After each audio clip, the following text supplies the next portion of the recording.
Welcome to Megamation Direct Line Training. This video will look at the work order completion screen. To access the work order completion screen, go to Module, Maintenance, Work Order Completion. The work order completion screen is used for updating and completing existing work orders. Because this screen cannot be used to create new work orders, a work order number is not automatically populated when the screen is opened. Modify or complete an existing work order by either typing the work order number in the work order number field, or if it is not available, click on the magnifying glass button to bring up the work order search screen. In the work order search window, enter one or multiple criteria to search by. If only part of this specific criteria is known, type the part that is known in the appropriate field, then choose starting with or containing radio buttons on the right. Also, each field has a magnifying glass next to it which, when clicked, will show a list of values that are used on existing work orders.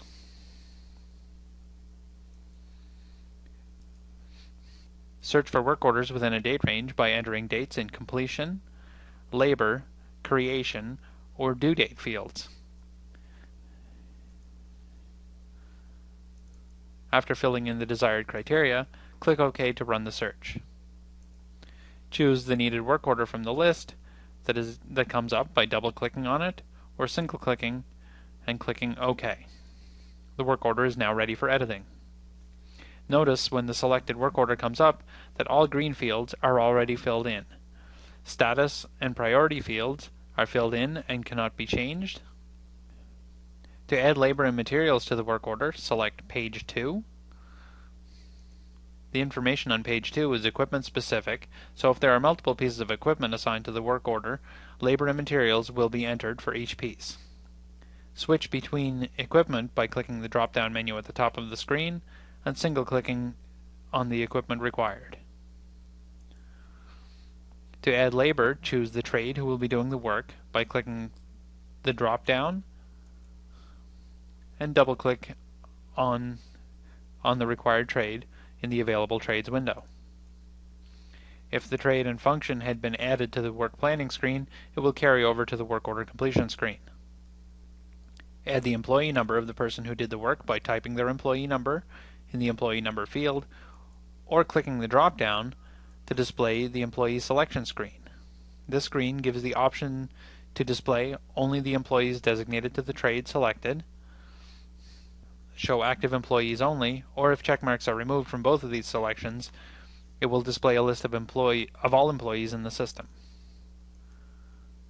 From the displayed list, choose an employee by double-clicking or single-clicking and clicking OK. The function field is a text field used to enter a short description of what that particular trade will be doing on the work order.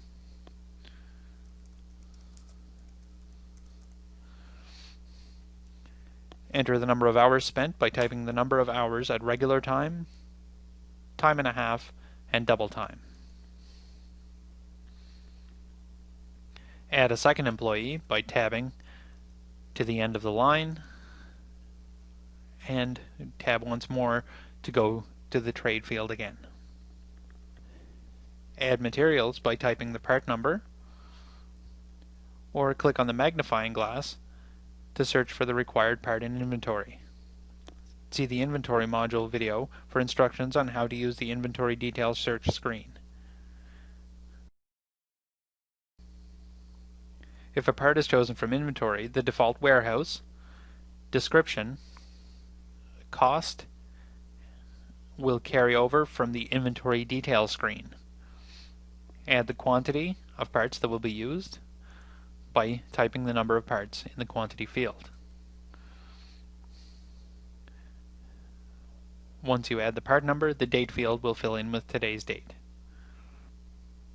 Next, go to page 3 to see a summary of all labor and materials charged to the work order.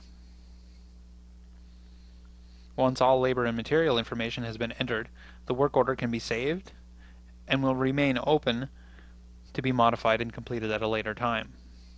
If the work is completed and the work order needs to be closed, go back to page 1, enter completed by typing the name of the person who completed the work, tabbing outside the completed by field, fills in the completed date with today's date.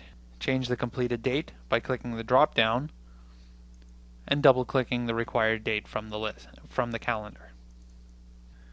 Closing comments is a text field and can be filled with as much text as needed. Note this area is text only and cannot accept pasting pictures or spreadsheets.